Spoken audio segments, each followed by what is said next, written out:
on YouTube? We back at it. Yes, we are. And what are we going to talk about today? All right, we came across an interesting article. It was the Bible's viewpoint, why disfellowshipping is a loving arrangement. And we're just going to cover this article. Right, yeah, because disfellowshipping, we can go on and on with video after video. We're just going to cover this one article just to kind of show you how bogus it is, right? Yeah, and what they truly believe. Yep, so let's get into it. All right. So what exactly is disfellowshipping?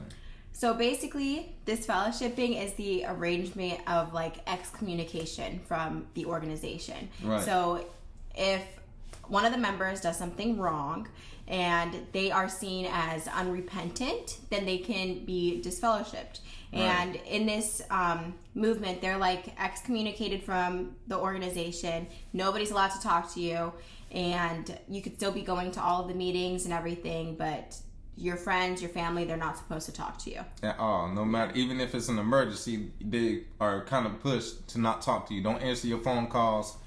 Excuse me. The only ones that can talk to you are the elders. And that's not like you go to the hall and everybody is shunning you and the elders is talking. Like, no, they might talk to you here and there if it's something important or if they need to check up. But other than that, you're pretty much shunned as a whole. Yep, exactly. Yep. So getting into the article, we'll pull that up on the screen. So basically, the reason that they feel disfellowshipping is necessary, JT and Lady C did a video on how witnesses actually were against disfellowshipping. And then later on, and then later on they made it a thing. And they feel like Jehovah in the Bible always punished people for doing wrong. Yeah. And what they did was, all right, Jehovah did this, which is why we do this, because Jehovah told us to do this on his behalf. Whew. And that's where it gets tied in on why they get to discipline people. And it gets interesting. Let's get into the article. Yeah, it's crazy because at the beginning, they actually used to condemn the Catholic churches for disfellowshipping people. And then they began to disfellowship people in, 1952 or something like that? I think so. It's been a while. Okay. So one of the main reasons that they even see disfellowshipping as like they're able to do it is because they say that it upholds God's name. So you can't have people who are wrongdoers like within the organization because it's basically tarnishing Jehovah's name is what they say. But really it's tarnishing the Jehovah's Witness organization name, which it happens regardless. So they tarnish their own name. Yes. So we have another example of how they change words to specifically tie into their teachings, and they do it even with the Bible. Yeah, they do. Yes, this is what I say every time. Like, even these small changes that they make in the Bible have large effects. Because, it does. It affects the teachings and how we interpret the teachings. Right. So, go ahead, babe. Do you want to get into the second paragraph? All right. So where it says it upholds God's name, we're going to jump down to the second paragraph and we'll highlight this part. Yes. And let's pull up. It says, God has arranged for spiritual help within the congregation so that if a Christian takes a false step or even commits a serious sin, he may be lovingly readjusted in a spirit of mildness. And it mentions Galatians 6:1. And like we always say, Jehovah's Witnesses can grab any scripture and tie it into this man-made paragraph and say, see, this validates what we're saying. So Galatians 6:1, and this is Jehovah's Witnesses' own Bible. Brothers, even if a man takes a false step before he is aware of it, you who have spiritual qualifications, try to readjust such a man in a spirit of mildness, but keep an eye on yourself, for fear that you too may be tempted. Now remember where it says, you who have spiritual qualifications, because Jehovah's Witnesses, you got to be qualified to do all of these things, to have all these man-made titles. Right. Now let's go to Galatians 6:1 in the King James Bible. Yeah, and just the normal Bible. If you Google this verse, this is what it says.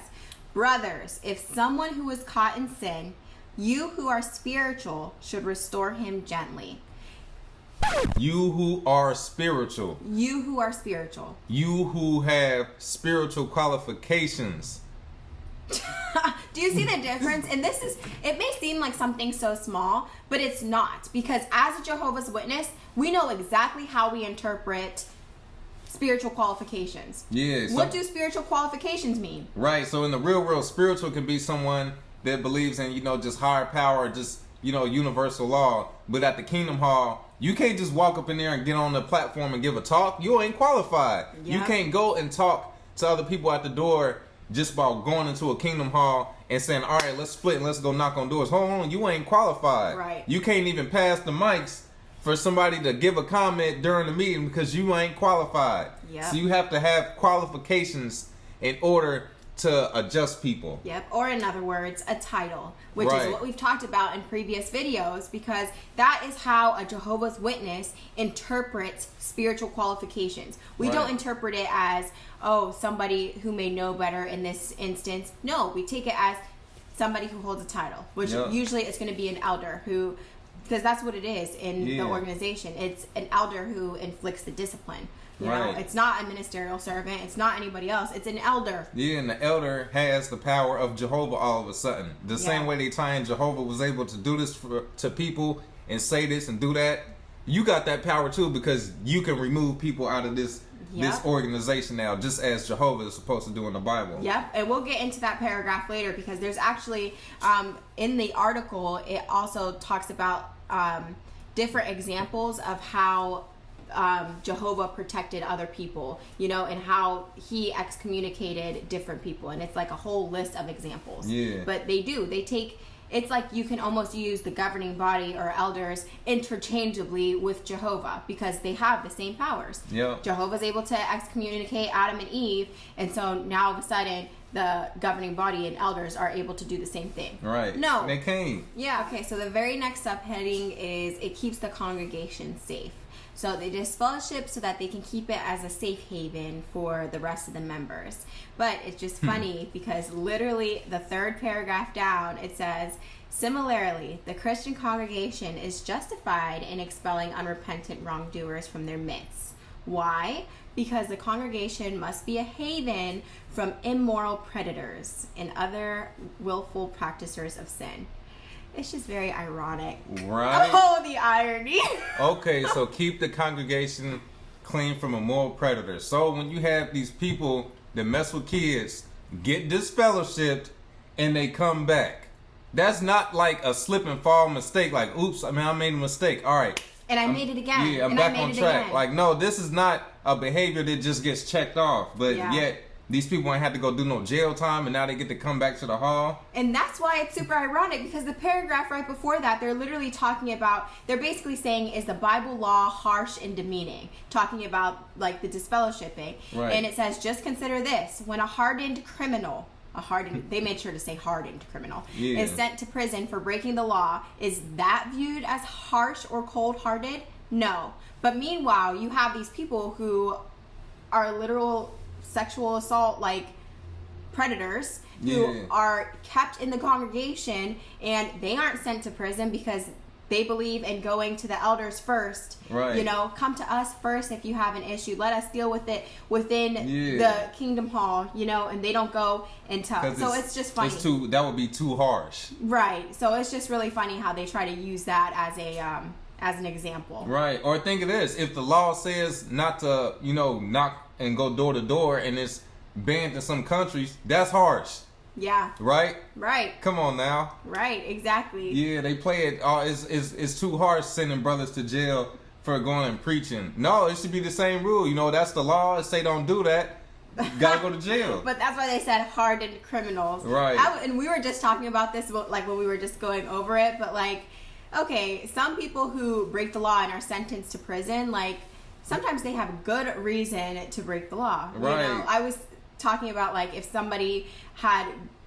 you have like a mom and somebody had raped their child, you know what I mean, and they go off the rail and they go and like kill that person. They're kind of taking things into their own hand. It's bad, but can you understand the reasoning why? But 25 to life for that? No, that's bogus. That's a little harsh. Or somebody that lives in the area where there's no job opportunities, but there's drugs everywhere, and they 17, 18. Now they, like in the 80s, a lot of people got life sentences for selling crack. Crack. Life sentences. Come on, that's not fair. So it's like they pick and choose when to side with the law. Yeah, they definitely do. Okay, so this next little subheading I found very interesting too. So it's protection for individuals. And I was thinking, like, just reading the subheading, I was just thinking that they were going to talk again about like keeping the congregation safe and things.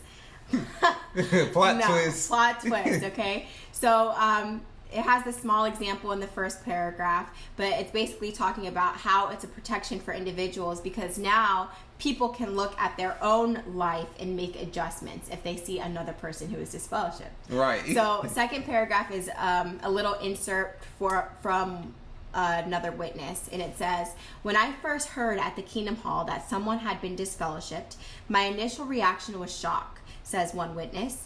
Then it humbled me. It made me realize that I too could fall. As her words indicate, disfellowshipping can move others to take stock of their conduct. That sounds very slave masterish. Not like very. That is totally a tactic of fear-mongering. Yep. So they're basically they use disfellowshipping as a way of making an example out of somebody. Right. So think back to like slave times and how you learn about slave times. So if one person does something wrong or speaks out against the master, then they are made an example of and either whipped or they're hung. Right, but then this is also a loving arrangement. So how can I strike fear in you or I'm gonna make an example out of you lovingly? Yeah, that's what this whole paragraph is about. We'll put in a little screenshot and you can read like the first paragraph about it, but it's literally making an example out of somebody. Yeah, it makes no sense. How is this a loving arrangement at all? Yep. In the next paragraph, it says, by asking ourselves questions such as, are there any areas of my life in which I am spiritually vulnerable? We can be helped to examine our own standing with God. And in this way, we continue to work out our own salvation with fear and trembling. With fear and trembling. And then this is something that a lot of people don't know. They put this in quotations as if a witness said this. But they saying this. They make these articles. A lot of these times, marine biologist said Jehovah's. They didn't say that. You said that. You know what I mean?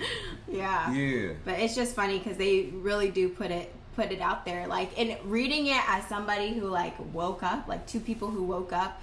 As soon as we see like those are trigger words for us, like fear and like those kinds of words.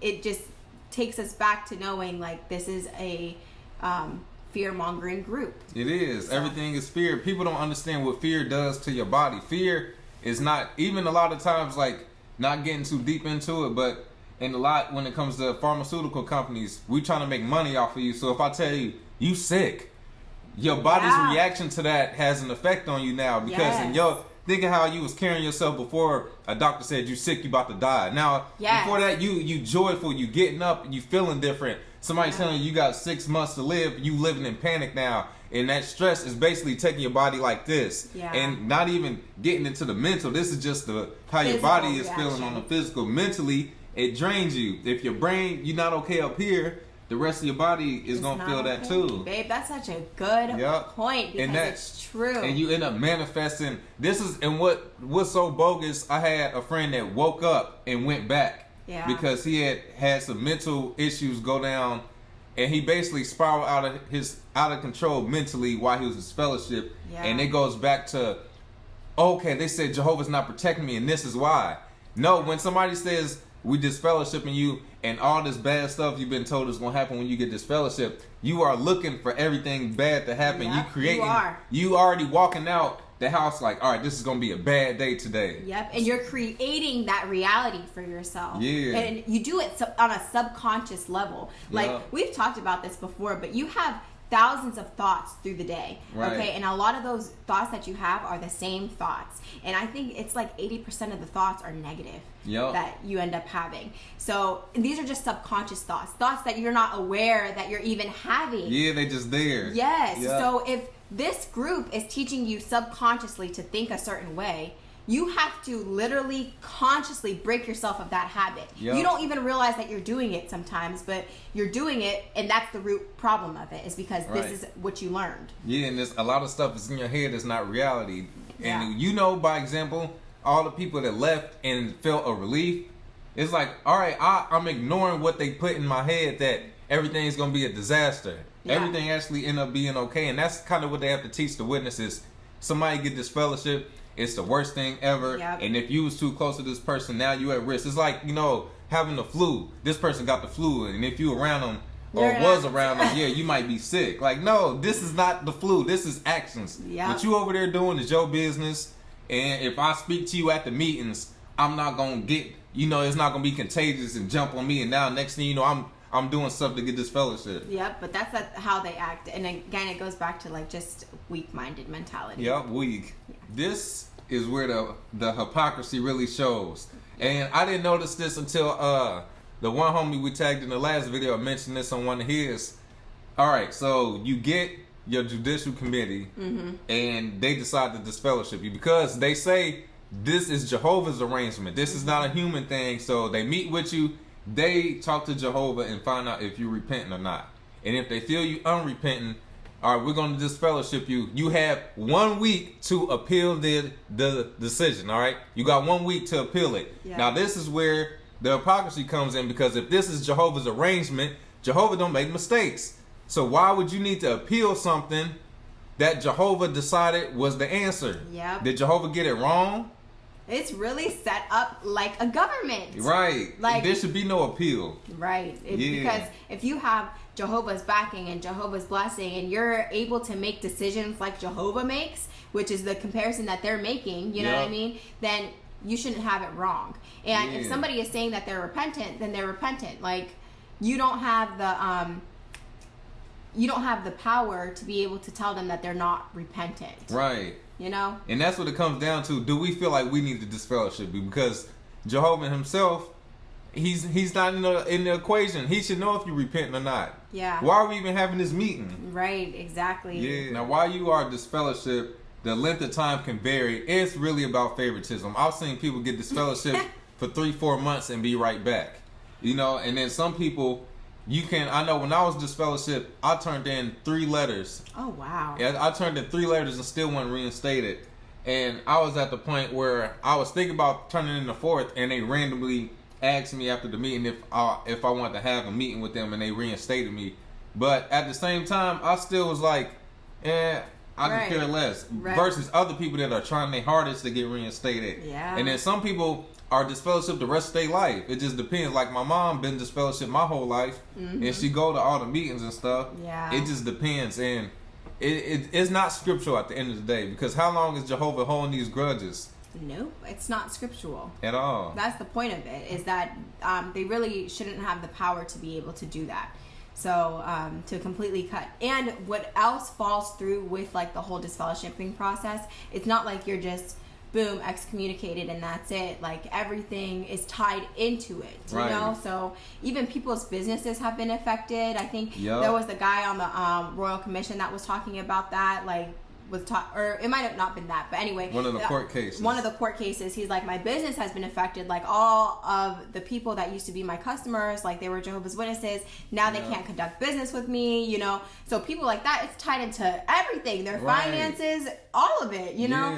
So, and it's funny because on the Royal Commission, now that was true, they tried to lie and say that they don't disfellowship and like shun people, and they try to make it slick to like, no, they still get to come to meetings and sing the songs, like we all in there like this, singing it. Like, no, you over there in the corner, ain't nobody talking to you, by yourself singing. Like, you are definitely blatantly lied on that. Yep. Like, for the witnesses who, if there is a witness who does watch our videos, go and watch the whole thing, like the whole Royal Commission, and see. Right, watch them court cases that they don't talk about. And another thing, they try to make it seem like you are disfellowship. It's a loving arrangement. And you come back and you welcome back with joy. And open arms. No, you are a convicted felon when you get reinstated. From that point on, you are a convicted felon. Why? Because say you commit a crime, you go to jail, you come out, and you commit another crime, they're going to pull up records. Oh, you already got a robbery charge. Yep. You're not about to do 5 years again. Give him 8. Yeah. And the same thing, you've been disfellowship before, you're not going to come back. It might happen depending on your elders, but as a whole in the culture, you're not going to get in trouble again and, we're just going to private reprieve you this time. Oh, no, you did this before, so your slate ain't white clean. And I brought this up when I got reinstated, and I got every excuse in the book. Yeah. A brother said from this platform, if you get disfellowship and you get reinstated, it's like balling up a piece of paper and unwrinkling it. Yep. You can try to straighten it out, but it's still wrinkled up. So yeah, and then you see by how a lot of people teach you or treat you. Yeah. You're it's funny that you use that, because actually there was an elder in my hall too that gave the same scenario, and they said if you ever have to go out into the world, it's basically like somebody using you. They grabbed a piece of paper towel and balled you up just like the world does, and they ball you up and you spit you back out, so you're never the same. Right. Like, dude. But that's, if y'all are supposed to be the same as how Jehovah teaches, Jehovah by y'all Bible wipes the slate clean. Yep. So explain that. Yeah, exactly. Yeah, it's greasy, and it's not even getting too in depth. This is just covering this article we thought was interesting. Interesting. Yeah. Yes, man. Whenever you go back and read like some of these articles, you're just like, they look ridiculous. They do. They look ridiculous. Yep. But that's it. We'll tap in on another one to go more in depth. But this is just something that we feel like everybody else needs to see, because it's hypocrisy like always. Yeah. They make teachings. They make the little prodigal son returns, like the little movie, make it look real nice and like packaged up all pretty. Like that's how it is when you return to Jehovah. It's not. Nope. When people look at you, some people ain't gonna treat you the same. Yep. But that is it for us today. Yep. Make sure they do what? Like, comment, and subscribe. And we'll catch y'all on the next one. Peace.